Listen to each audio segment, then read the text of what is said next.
Okay. Next and last topic of your chapter one, first, that is introduction. The first topic is the last topic is that is two schools of thought, that is classical and Keynesian thought. Okay. So growth of macroeconomics can be broadly studied under two sections. Okay. अगर हम लोग macro economics की growth की बात करते हैं तो उस ग्रोथ को हम लोग टू सेक्शंस के अंडर पढ़ सकते हैं. So in other words there are two schools of thought which describes macroeconomics. ठीक है, टू स्कूल्स ऑफ थॉट हैं जो मैक्रो इकोनॉमिक्स को डिस्क्राइब करते हैं, जिसमें पहला है classical thought and second one is Keynesian thought. Okay, पहला क्लासिकल थॉट है और सेकेंड है आपका केंशियन थॉट. तो अकॉर्डिंग टू क्लासिकल स्कूल, तो क्लासिकल स्कूल के अकॉर्डिंग क्या है, economics like Adam Smith, James Mill, Marshall, Malthus, Pigou, Ricardo advocated for a free economy. So it is an economy in which government does not interfere in the areas of production, consumption and investment. So decision regarding what to produce, how to produce and for whom to produce are determined by the market forces of demand and supply. So profit maximization is the main motive of the producers. The classical economics believe that in a free economy, resources are fully and optimally utilized. For full employment equilibrium in a is a normal feature of this economy. If at all there is disequilibrium, it will short-lived and will be corrected by the market forces through the automatic mechanism. Okay, तो ये कह रहा है कि जो classical और जो केंशियन thought है वो क्या बताता है कि मैक्रो इकोनॉमिक्स का जो भी डेवलपमेंट हुआ, मतलब अगर हम लोग उसकी स्टार्टिंग की बात करते हैं तो डिफरेंट थॉट्स पे बेस्ड होता है. कि कुछ इकोनॉमिक्स कहते हैं कि नहीं, इकोनॉमिक्स ये है, इकोनॉमिक्स में ऐसे होना चाहिए, तो कुछ कहते नहीं ऐसा नहीं है, इसमें ऐसा होना चाहिए या इसमें ऐसे चेंजेस आने चाहिए, गवर्नमेंट का भी रोल होना चाहिए. तो इसी में हम लोग को दो पढ़ना है, that is classical and the Keynesian. Okay, so economics like Adam Smith. अगर हम लोग बात करते हैं क्लासिकल और केंशियन की, तो क्लासिकल इकोनॉमिक्स कौन कौन से हैं, डिफरेंट क्लासिकल इकोनॉमिक्स हैं, जिसमें हम लोग देखते हैं सबसे पहले आपका क्लासिकल में Adam Smith. Okay, Adam Smith में सबसे पहले हैं, that is Adam Smith. Next है आप बात करेंगे, that is J.S. Mill, MILL. ठीक है, फिर हैं माल्थस हैं. माल्थस की पॉपुलेशन की थ्योरी बहुत इम्पॉर्टेंट और बहुत फेमस है भी है. मार्शल है, मार्शल का नाम आप लोगों ने क्लास 11th में पढ़ा था, कार्डिनल और ऑर्डिनल यूटिलिटी. फिर है नेक्स्ट है आपका पीगू. अभी जब आप लोग हायर क्लास में जाओगे तो इन सारे की क्या है, थियरीज़ भी है, डिफरेंट थियरी है ये लोग जो एक्सप्लेन करते हैं. ठीक है, तो इसमें कौन कौन से हो गए classical economics, Adam Smith, J.S. Mill, Pigou, Malthus, Ricardo and Marshall. ठीक है, ये सारे डिफरेंट इकोनॉमिक्स हैं जो क्लासिकल मतलब ट्रेडिशनल, जो उसके डिफरेंट थॉट पे बेस्ड थे. वो कहते थे इट इज़ एन इकॉनमी, ये ऐसी इकॉनमी है, the government does not interfere in the areas of production, consumption and investment. ठीक है, तो गवर्नमेंट का क्या होना चाहिए, प्रोडक्शन, कितना प्रोडक्शन करना है, कितना कंजप्शन करना है या इन्वेस्टमेंट कितना है, ये सब में गवर्नमेंट का कोई भी इंटरफेरेंस नहीं होना चाहिए. मतलब गवर्नमेंट नहीं डिसाइड करेगी कि कितने प्रोड्यूसर्स को कितना प्रोड्यूस करना है या कंज्यूमर को कितना कंज्यूम करना है, इन्वेस्टर्स को कितना इन्वेस्ट करना है. तो इसमें कोई भी, यहाँ पे हम लोग किसकी बात करेंगे, फ्री इकॉनमी की बात करेंगे, दैट इज़ मतलब where there is no intervention of the government as well. वहाँ पे कोई भी गवर्नमेंट का क्या होगा, इंटरवेंशन नहीं होगा. And decision regarding the what to produce, how to produce, for whom to produce are determined by the market forces. ठीक है, अब जैसे ये सारी प्रॉब्लम्स हैं कि प्रोड्यूसर व्हाट टू प्रोड्यूस, कि प्रोड्यूसर क्या प्रोड्यूस करे. ठीक है, प्रोड्यूसर इंटरमीडिएट गुड्स प्रोड्यूस करे, कंज्यूमर गुड्स प्रोड्यूस करे, फाइनल गुड्स प्रोड्यूस करे, as well as produce. Next होगा हाउ टू प्रोड्यूस, मतलब अब जो प्रोडक्शन करना है वो कैसे करना है, मतलब या तो कैपिटल इंटेंसिव टेक्नोलॉजी लगाना है या तो लेबर इंटेंसिव टेक्नोलॉजी लगाना है, तो कौन सी टेक्नोलॉजीज़ को लगा के हम लोग कमोडिटी को प्रोड्यूस कर सकते हैं। नेक्स्ट है for whom to produce, sorry for whom to produce, मतलब जो कमोडिटी प्रोड्यूस हो रही है वो किसके लिए प्रोड्यूस हो रही है। मतलब इसमें हम लोग बात किसी करते हैं, डिस्ट्रीब्यूशन ऑफ इनकम की बात करते हैं कि इनकम का जो डिस्ट्रीब्यूशन है वो कैसे होगा, ठीक है। तो इसमें अगर हम लोगों ने बात किया फॉर whom टू प्रोड्यूस, तो हम लोग इसमें देखते हैं फंक्शनल डिस्ट्रीब्यूशन और पर्सनल डिस्ट्रीब्यूशन। मतलब जो भी इनकम है वो पर्सनली किसी ओनर जो है उसको मिलेगी, या डिफरेंट फैक्टर्स ऑफ प्रोडक्शन लगाएंगे जैसे लैंड, लेबर, कैपिटल, एंटरप्रेन्योरशिप, उनमें क्या है वो इनकम का डिस्ट्रीब्यूशन होगा। तो फॉर whom टू प्रोड्यूस में हम यही सारे टॉपिक्स को क्या करते हैं, डिस्कस करते हैं, ठीक है। तो यहाँ पे क्या हो गया, देखिए, सो यहाँ पे कह रहा है कि profit maximisation is the main motive of the producer. जो भी प्रोड्यूसर्स होते हैं उनका मेन मोटिव क्या होता है, प्रॉफिट को मैक्सिमाइज करना। बिकॉज यहाँ पे जो भी रेट है कि क्या प्रोड्यूस करना है, कैसे प्रोड्यूस करना है, वो कैसे हो रहा है, decided by the market forces. Market forces उसको डिसाइड कर रहे हैं कि प्रोड्यूसर को ये प्रोड्यूस करना चाहिए, प्रोड्यूसर को ये प्रोड्यूस नहीं करना चाहिए, ठीक है। तो it is done by the producers.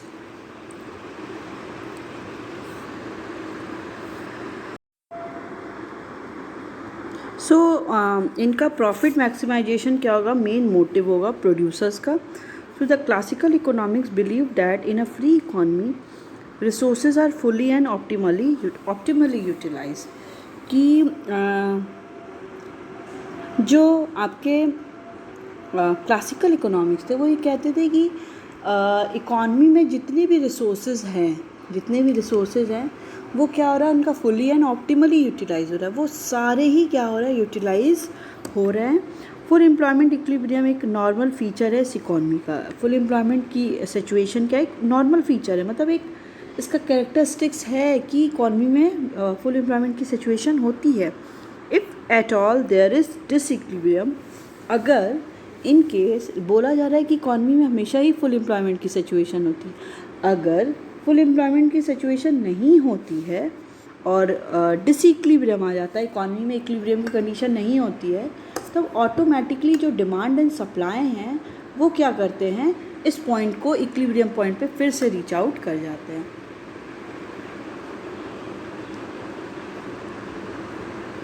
मतलब कि अगर हम लोग बात करते हैं कि अगर जैसे देखिए हम लोग बात करते हैं डिमांड एंड सप्लाई की, ठीक है, डिमांड एंड सप्लाई, ठीक है। डिमांड एंड सप्लाई के अकॉर्डिंग क्या कह रहा है कि अगर इक्विलिब्रियम इकॉनमी में नहीं है जहाँ पे डिमांड सप्लाई की इक्वल है, ये तो इनके लिए क्या है, आइडियल सिचुएशन है कि डिमांड सप्लाई की इक्वल होगा ही होगा।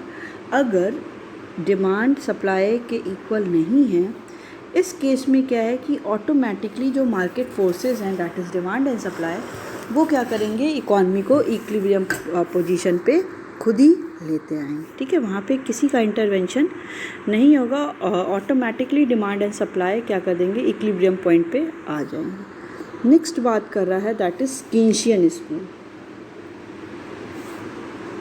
Okay, so Keynesian school of economics ये अदर थॉट्स है किसका, मैक्रो इकोनॉमिक्स का, जो कहता है this school of thought is advocated by lord Keynes, ठीक है।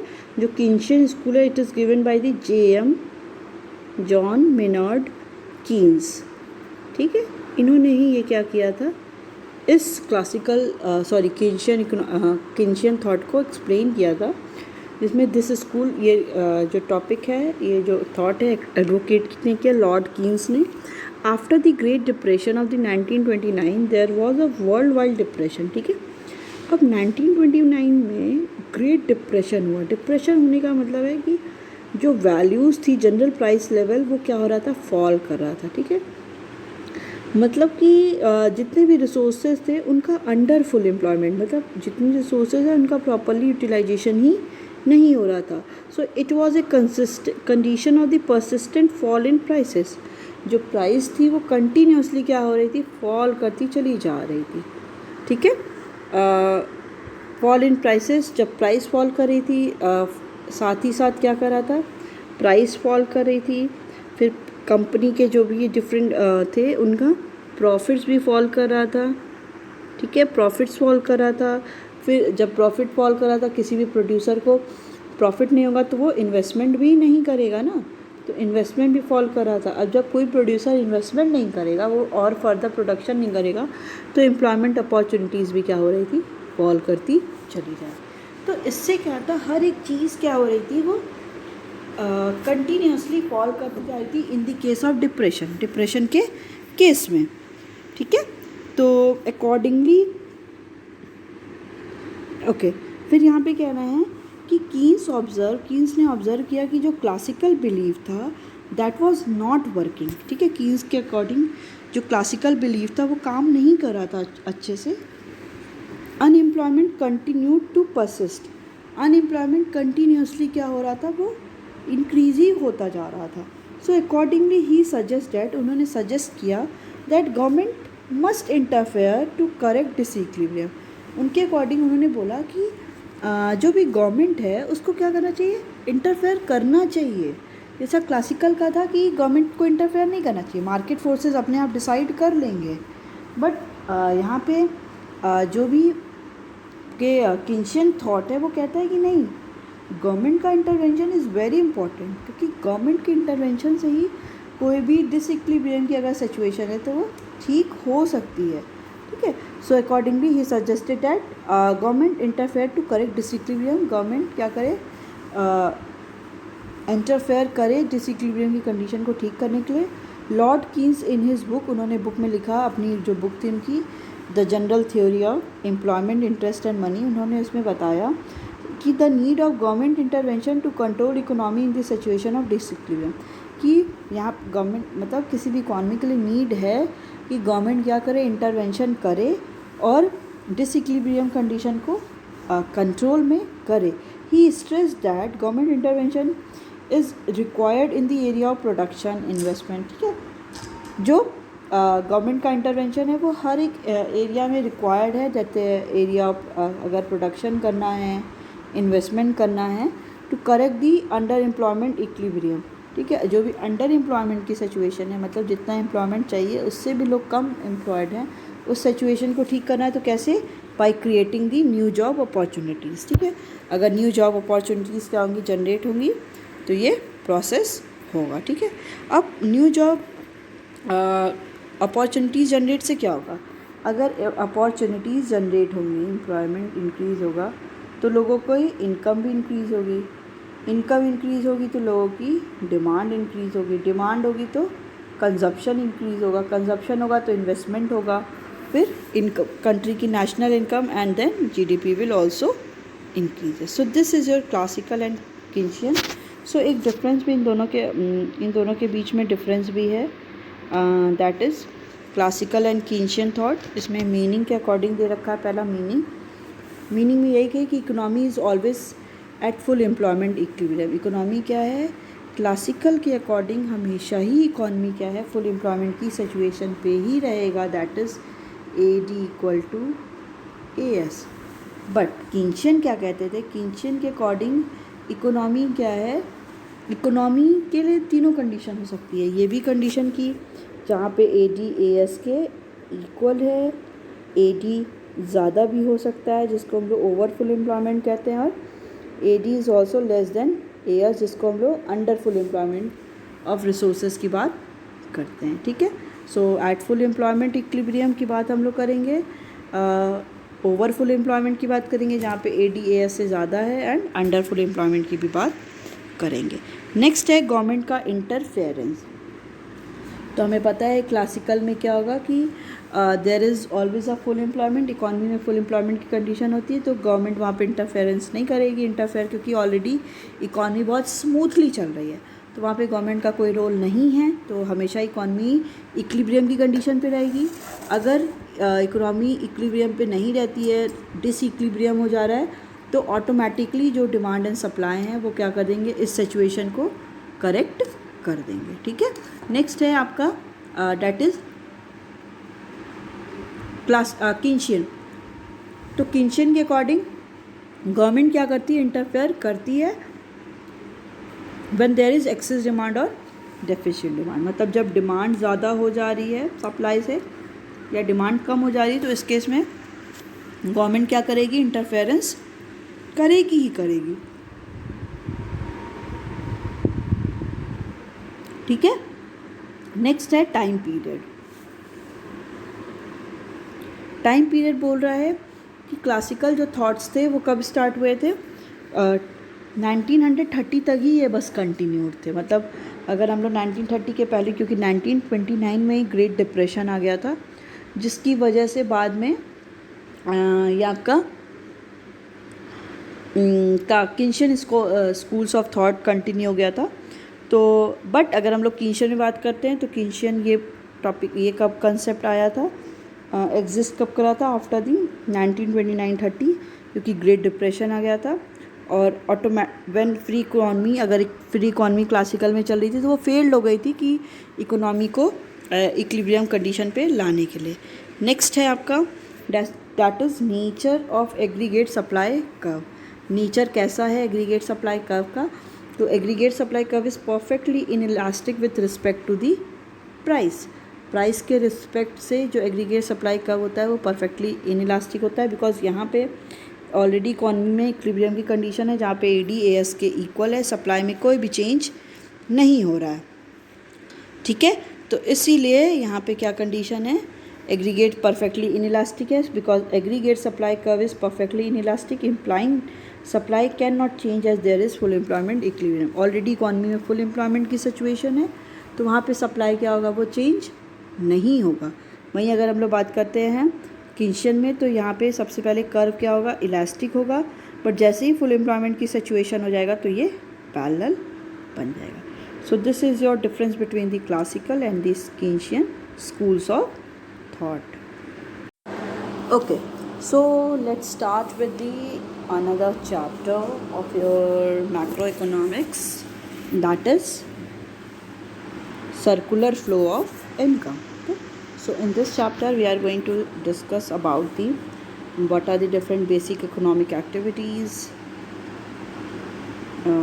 as well as circular flow of income, in which we will discuss meaning and phases of circular flow of income, principles of circular flow of income and product, meaning of real flow and money flow, models of the circular flow of income, जिसमें 2 sector model in simple economy and 2 sector economy in with financial system, ये पढ़ेंगे। Then leakages and injection, difference between leakage and injection, meaning of stock and flow, so difference between the stock and flow we will also discuss.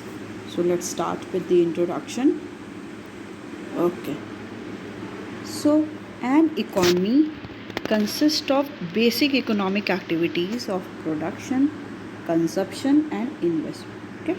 किसी भी economy में 2 type की activities हम लोग होती है, you know very well, we have already discussed in the last year business studies, that is economic activities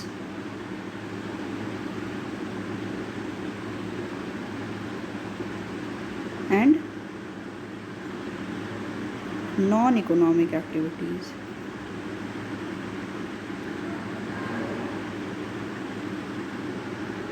Okay? 2 types की activities होती हैं, economic activities and the non economic. Economic activities are those activities in which in return we earn something. Okay, कि हम लोग कोई भी activity करते हैं तो उसके रिटर्न में हमें कुछ ना कुछ इनकम मिलती है। वहीं अगर हम लोग बात करते हैं नॉन इकोनॉमिक एक्टिविटीज़ में, so they all are for the mental satisfaction, okay, only for the mental satisfaction or for the prosperity, so it will not generate any kind of income. ये कोई भी तरह की इनकम जनरेट नहीं करती है कौन, नॉन इकोनॉमिक एक्टिविटी, ठीक है।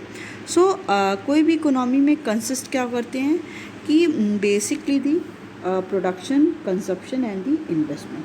So these are the vital processes of the economy because these are the basis of survival and growth of an economy, ठीक है। ये सारे क्या है, इकॉनमी में एक वाइटल प्रोसेस है, एक प्रोसेस होते हैं because these are the basis for the survival and growth of an economy. Because ये क्या है, एक बेसिस है, एक बेस है किसी भी इकॉनमी के सर्वाइव और ग्रोथ करने के लिए। So in carrying out these activities producer produce goods and services, consumer buy these goods and services and thereby generate income. Okay, so इन सारी एक्टिविटी को कैरी आउट करने के लिए प्रोड्यूसर्स क्या करते हैं, प्रोड्यूसर्स कमोडिटी को प्रोड्यूस करते हैं, ठीक है, डिफरेंट सर्विसेज को, गुड्स को प्रोड्यूस करते हैं। कंज्यूमर क्या करते हैं, इन सारे गुड्स को बाय करते हैं, ठीक है। Consumer buy these goods and services, consumer buy करते हैं इन सारे गुड्स को and thereby generate income. इससे क्या होती है, इनकम, प्रोड्यूसर्स की इनकम क्या होती है, जनरेट होती है। So income generated in the production process flows in a circular order. या जो भी इनकम जनरेट हो रही है कैसे, थ्रू दी प्रोडक्शन प्रोसेस, किसी प्रोडक्शन प्रोसेस से, वो कैसे हो रही है, एक सर्कुलर फ्लो में हो रहा है, इन दी सर्कुलर फॉर्म में हो रहा है, जिसको क्या बोलते हैं, it is called as the circular flow as this is a continuous process. Because इसको क्या बोलते हैं, सर्कुलर फ्लो बोलते हैं, बिकॉज ये क्या है, कंटिन्यूअस प्रोसेस है, कंटिन्यूअसली ये हो रहा है and there is no end to it, और इसका कोई भी एंड नहीं होता है because there is no end of the human and to human want, की ह्यूमन वांट की भी कोई एंड नहीं होता, इसलिए ये प्रोसेस भी कभी एंड नहीं होता है। So the level of economic activities causes income and product to flow in a circular manner, ठीक है। जो इकोनॉमिक एक्टिविटी है, लेवल है इकोनॉमिक एक्टिविटी की, वो क्या कॉज करता है, income and product to flow in a circular manner. वो क्या करता है, इनकम और प्रोडक्ट को वो एक सर्कुलर मैनर में फ्लो करता है, ठीक है। तो इसको हम लोग इकोनॉमिक एक्टिविटीज़ को पहले डिस्कस करते हैं। तो पहला आपका basic economic activities. So an economy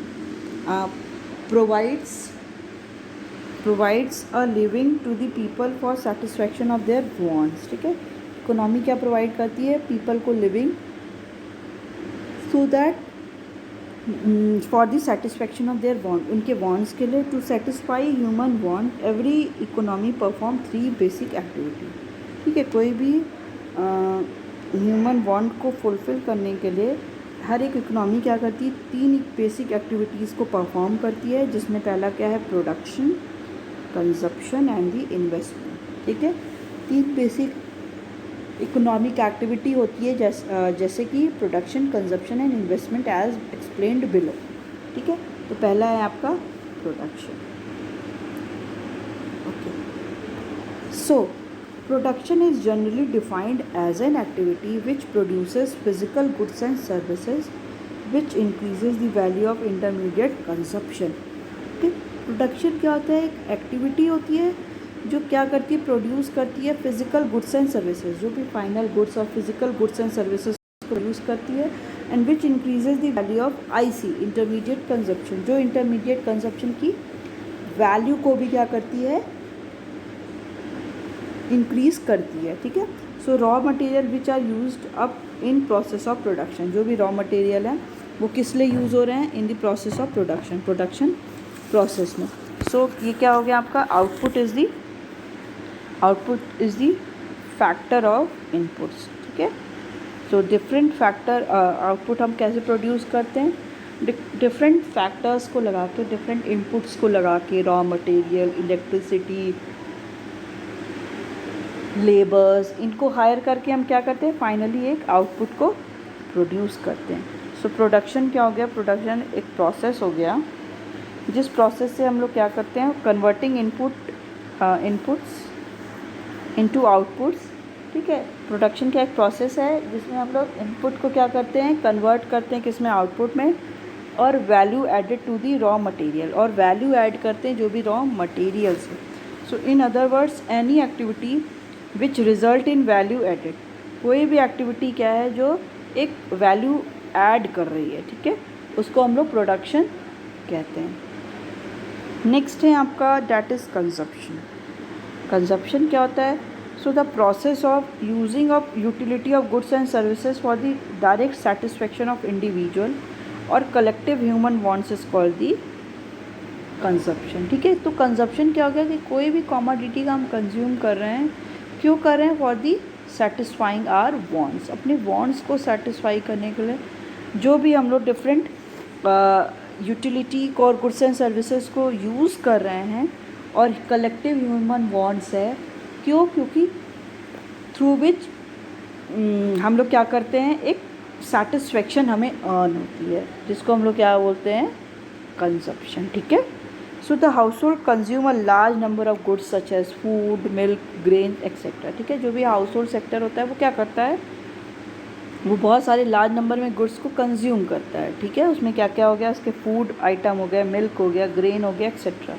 and services भी लेता है। सर्विसेज मतलब डॉक्टर्स को लेता है, lawyers, banks etcetera, to satisfy the individual want, अपनी इंडिविजुअल वांट्स को सेटिस्फाई करने के लिए। Okay, so use of service like roads, schools, hospital, park, defense etcetera is called the collective consumption. ठीक है, अगर हम लोग रोड का यूज़ करें तो रोड को we can't say that it is the private property. Okay, ये तो it is done by the, this all are the public goods. Okay, तो ये सारी क्या है? ये हम लोग की कलेक्टिव वांट्स है कि सबको रोड को यूज़ करना है, वाटर जो भी सप्लाई है उसको यूज़ करना है, डैम को, हॉस्पिटल्स को, स्कूल्स को। ये एक सबकी इंडिविजुअल नहीं होगा, ये कलेक्टिव वांट है। तो उसको क्या है कि collective consumption they are use by the public, जिसको पब्लिक क्या करती है? यूज़ करती है। ठीक है, नेक्स्ट है आपका कैपिटल फॉर्मेशन, और कैपिटल फॉर्मेशन को और क्या बोलते हैं? इन्वेस्टमेंट भी बोलते हैं। ठीक है, so it is the addition to the existing capital stock of an economy during the year. ये क्या होता है? एक एडिशन होता है किसका? जो भी ऑलरेडी एग्जिस्ट कर रहे हैं। कैपिटल स्टॉक मतलब किसी भी स्टॉक क्या है जो ऑलरेडी एग्जिस्ट कर रहे हैं, उसी में क्या करना? बेसिकली एग्जिस्ट एडिशन करना, मतलब ऑलरेडी कोई भी प्रोड्यूसर के पास कुछ इन्वेस्टमेंट उसने किया। अब ऐसा नहीं कि प्रोड्यूसर एक बार इन्वेस्टमेंट करने के बाद रुक जाएगा, वो आगे भी क्या करेगा? इन्वेस्टमेंट करता रहेगा। तो जो भी एडिशन हो रहा है एग्जिस्टिंग कैपिटल स्टॉक में, उसको हम लोग क्या बोलते हैं? Capital formation. So the part of the production that is, जिसको income which is not used, जो इनकम यूज नहीं हो रही है एज अ एक्सपेंडिचर। ठीक है, ड्यूरिंग अ ईयर, किसी भी ईयर में। ठीक है, so in other word excess of production over consumption, जब प्रोडक्शन क्या हो जाए? More than the consumption. ठीक है, जब प्रोडक्शन क्या हो जाएगा? जब ज़्यादा हो जाएगा एज़ कंपेरिजन टू इनकम, उस सिचुएशन को क्या हम लोग बोलेंगे? That is the, basically we will called as the capital formation, right? Okay, so yes,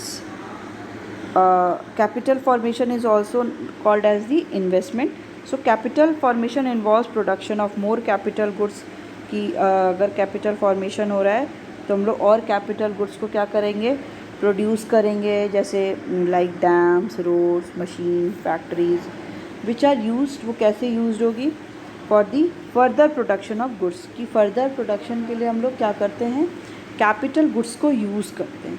ठीक है, जैसे कि फॉर एग्जांपल मशीन्स हो गई, या हम लोग को कोई भी ग्रोथ प्रोसेस करना है तो उनके लिए हम लोग डिफरेंट ऑलरेडी गुड्स जो भी प्रोड्यूस हो चुकी हैं उनका हम लोग यूज़ करेंगे।